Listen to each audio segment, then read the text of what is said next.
नमस्कार दोस्तों, आपको याद होगा कि हाई कोर्ट के एक जज ने यह कहा था कि चुनाव आयोग के जो कमिश्नर हैं उनके ऊपर हत्या का मुकदमा चलना चाहिए क्योंकि उन्होंने चुनावी रैलियों को इजाज़त दी जिससे कि भारत में कोविड फैला है। उससे संबंधित मामले में चुनाव आयोग सुप्रीम कोर्ट गया था। सुप्रीम कोर्ट में चुनाव आयोग ने यह दलील दी है कि इसमें उसका कोई कसूर नहीं है। अगर देश का प्रधानमंत्री ही 2 लाख लोगों की रैली करता है और वो सोशल डिस्टेंसिंग और कोविड गाइडलाइन का पालन नहीं करते हैं तो वह उस रैली पर गोलियां नहीं चलवा सकते। यह दलील देते हुए चुनाव आयोग ने सुप्रीम कोर्ट से रिक्वेस्ट की कि उसके खिलाफ जो मद्रास हाई कोर्ट ने टिप्पणियां की हैं उनके प्रकाशन पर और मीडिया में डिस्कशन पर रोक लगाई जाए, जिसको कि सुप्रीम कोर्ट ने मना कर दिया है। दोस्तों, ये जो एक खबर है, दूसरे तरीके से सोचने की कोशिश करिए कि क्या भारत में रूल ऑफ लॉ है वो सभी के लिए इक्वल है। अगर आप कार में हैं, अकेले हैं और आपने मास्क नहीं लगा रखा है तो दिल्ली हाई कोर्ट कहता है कि आपका 2000 रुपये का चालान किया जाएगा। वहीं पर देश के सबसे बड़े पद पर बैठे हुए प्रधानमंत्री या फिर हम कहें कि बंगाल की मुख्यमंत्री या फिर और राज्यों के जो मुख्यमंत्री हैं, उन्होंने लाखों लोगों की भीड़ बिना मास्क के संबोधित की। कहीं पर भी कोविड गाइडलाइन का पालन नहीं हुआ, लेकिन उस मामले में देश का चुनाव आयोग और पूरी प्रशासनिक मशीनरी कहती है कि क्या हम इन लोगों पर गोली चला दें।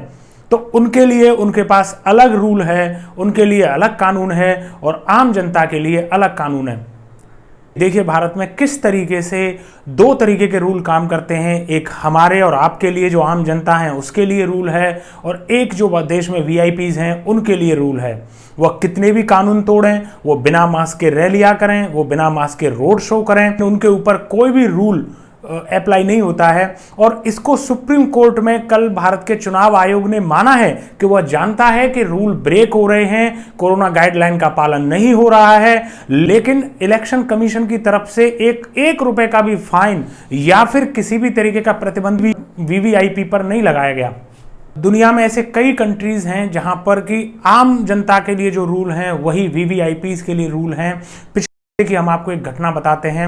नॉर्वे की जो प्राइम मिनिस्टर हैं वो दूसरी बार कंटिन्यूसली सेकंड टर्म उनका है प्राइम मिनिस्टरशिप का, और उन्होंने जो एक उनके यहाँ नॉर्वे में एक गाइडलाइन है कि अगर आप कोई फंक्शन करते हैं, कोई भी पार्टी करते हैं, सेलिब्रेशंस करते हैं, तो आप 10 लोग से ज़्यादा लोग नहीं बुला सकते। लेकिन नॉर्वे की प्राइम मिनिस्टर के फंक्शन में 13 लोग आ गए, केवल 3 लोग ज़्यादा आए, 10 परमिशन थी, 13 लोग आ गए।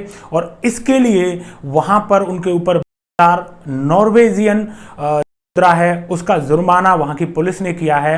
2000 नॉर्वेजियन मुद्रा का मतलब हो गया लगभग $2300। इसको अगर हम रुपए में फैलाते हैं तो ये कम से कोई 1,60,000 रुपए के आसपास बैठता है।